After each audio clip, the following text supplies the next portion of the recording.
Bonjour, bienvenue au Talk Orange Le Figaro. Aujourd'hui, nous recevons Bruno Le Maire, ministre de l'Agriculture. Bruno Le Maire, bonjour. Bonjour. Merci d'être avec nous. Ségolène Royal était hier sur e-télévision. Elle a fustigé le comportement du gouvernement sur la sécheresse. Je vous propose de l'écouter. Que fait le gouvernement en place? Que fait le président de la République? N'avez-vous pas le sentiment que nous avons là, comme une équipe de football en fin de match? Ils savent même plus où ils sont. Il y a 7 ministres qui ont été sortis, 7 joueurs, 7 ministres qui ont été sortis du gouvernement pour des scandales divers et variés. Aujourd'hui, on ne sait plus où la France va, quel est le cap, quelle est la direction.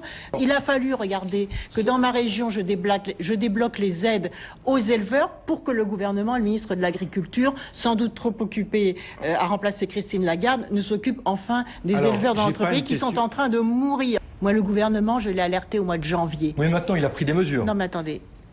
Le problème de la gestion de l'eau, c'était une question d'anticipation. Une question d'anticipation. Vous n'avez pas assez anticipé la sécheresse? Je trouve les propos de Mme Royal totalement irresponsables. Pour quelle raison? Totalement irresponsables. D'abord parce qu'on a une crise à laquelle on essaye de faire face le mieux possible. Depuis le début du mois d'avril, avec le président de la République, avec le Premier ministre, on est totalement mobilisés. Ensuite, parce qu'elle ajoute mensonge à mensonge, en faisant passer ça pour une vérité. Quand elle dit qu'elle vous a alerté en janvier, c'est un mensonge? Mensonge complet. Enfin, très bien, si Mme Royal pouvait savoir en janvier qu'il y aurait un épisode de sécheresse en avril en France. Formidable. Mais mensonge sur le fait que les 1 000 euros, elle a dû les mettre en place avant que le gouvernement n'intervienne. Le gouvernement est intervenu très tôt. Dès le mois d'avril, j'ai donné l'autorisation de fauchage de toutes les jachères en France. J'ai levé toutes les contraintes administratives pour aider les agriculteurs.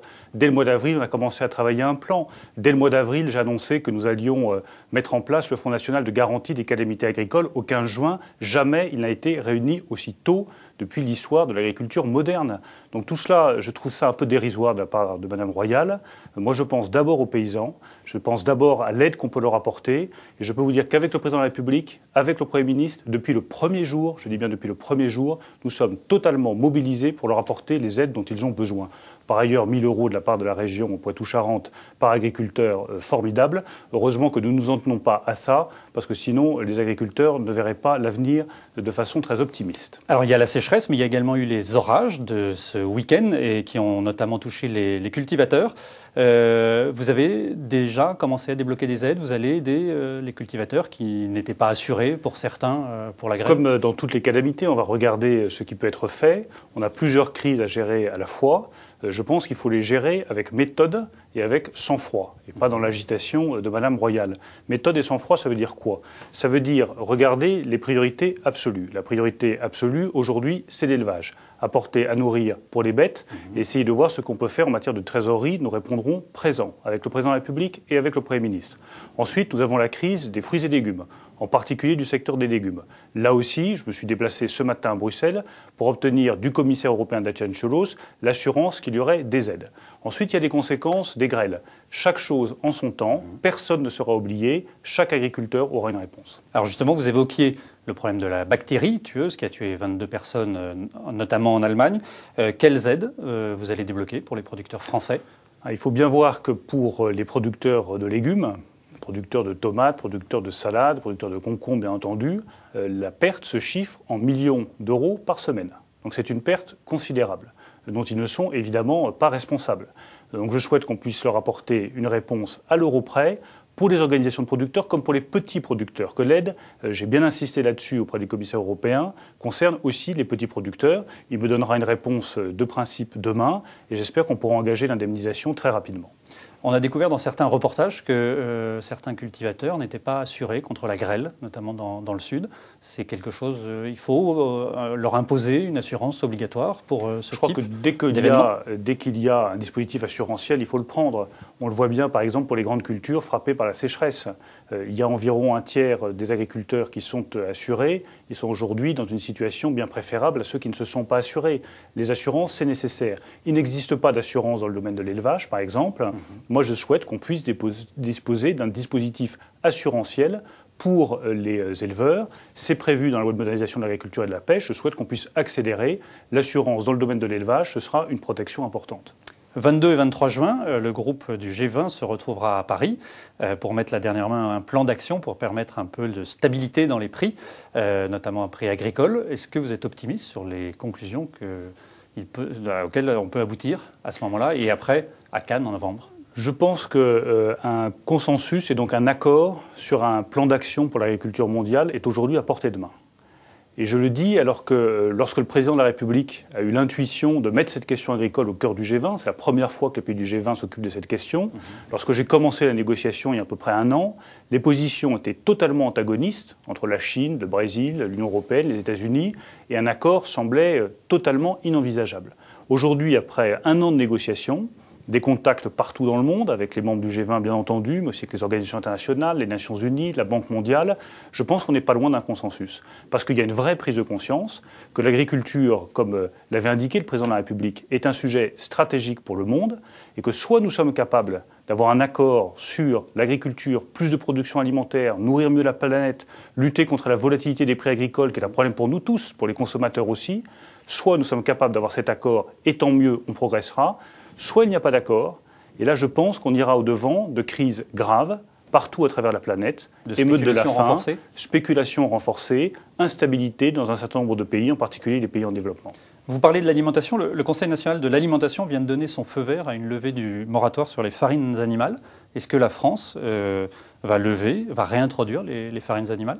C'est beaucoup trop tôt pour le dire, cet avis ne me suffit pas. Donc j'ai saisi l'Agence nationale de sécurité sanitaire, j'ai saisi l'AFSA, l'ANSES, pour leur demander un avis scientifique fondé et approfondi sur ce sujet-là. Nous ne prendrons aucun risque en matière de sécurité sanitaire. Christine Lagarde a de fortes chances de devenir directrice générale du FMI, de succéder à Dominique Strauss-Kahn. Donc vous le souhaitez, et d'autres pays le souhaitent, donc elle libérera son poste à Bercy. Votre nom circule pour la remplacer. On vous en a parlé, on vous a demandé de vous tenir prêt? On ne m'a parlé de rien et pour vous dire la vérité, je n'ai pas le temps de penser à ça. Entre le G20, la question de la sécheresse, le budget de la politique agricole commune dont j'ai parlé aussi ce matin avec Dacian Cholos, il me reste aucun temps pour penser à autre chose. Mais si on vous le proposait, vous accepteriez? Je ne pense pas à la question. En même temps, si vous partez dans les pays pour préparer le G20, c'est un bon apprentissage pour le futur G20 économique. Moi, je mets les qualités dont je peux disposer au service de cette négociation du G20. Tout mon objectif, c'est que nous ayons une bonne indemnisation pour les agriculteurs touchés par la sécheresse, que nous ayons un résultat au G20 le 23 juin prochain. C'est un enjeu considérable pour la planète, que les 20 pays les plus puissants, qui représentent 85% du commerce mondial agricole, se mettent d'accord sur une nouvelle gouvernance mondiale de l'agriculture. C'est pour moi une priorité absolue. Et puis que nous garantissions le renouvellement du budget de la PAC après 2013. C'est mes trois priorités et je n'en ai pas de quatrième. Et quel serait le bon profil d'un prochain ministre de l'économie à Bercy? Je vous recommande d'inviter au Talk Orange Le Figaro le Premier ministre, qui est le chef du gouvernement et qui décide de ces questions avec le président de la République. L'invitation est lancée. Jean-Louis Borloo a tendu la main ce week-end à Dominique de Villepin. Dominique de Villepin l'a saisi. Ils vont dialoguer ensemble. C'est une mauvaise nouvelle pour Nicolas Sarkozy? Moi, ce que je souhaite, je n'ai pas varié de ligne là-dessus, c'est que nous ayons un candidat unique de la majorité présidentielle qui puisse défendre nos idées et nos convictions en 2012. Et je souhaite que nous soyons rassemblés derrière le président de la République, derrière Nicolas Sarkozy. Je crois qu'il faut bien voir l'enjeu de 2012. L'enjeu de 2012, est-ce que nous regardons le monde en face ? Est-ce que nous défendons les convictions, les idées de la France? Qu'est-ce que nous proposons pour la France? Il y a ceux qui voudront regarder le monde en face, ceux qui voudront défendre la France et une vision ambitieuse, volontariste de la France en Europe et dans le monde. Il y a ceux qui proposeront aucune solution et simplement monter les Français les uns contre les autres, comme le fait le Front National. Et puis il y a ceux qui tourneront le dos à l'avenir, qui ne regarderont pas la réalité en face, qui est le cas du Parti socialiste, qui n'apporte aucune solution crédible, à mon sens, aux problèmes des Français. Où vous placez Jean-Louis Borloo dans ce schéma? Il fait des propositions que je trouve intéressantes, que je trouve utiles, mais que je vois très bien mises à la disposition du candidat de la majorité présidentielle. Aujourd'hui, ça ne semble pas être sa démarche. Il dit qu'il est de plus en plus tenté d'aller en 2012 à être candidat. Il est tenté, il a ouvert un certain nombre de portes, il n'a pas pris de décision définitive. Et tant que la décision définitive n'est pas prise ni par l'un ni par l'autre, moi je me battrai à mon niveau pour qu'il y ait un rassemblement derrière le président de la République. Ce qui suppose faire de la place aux idées de Jean-Louis Borloo ou de Dominique de Villepin, tenir compte de leurs avis, tenir compte de leurs propositions, les intégrer dans le projet, ça me paraît très important. Mais moi, mon seul souci, c'est faire gagner la France en 2012.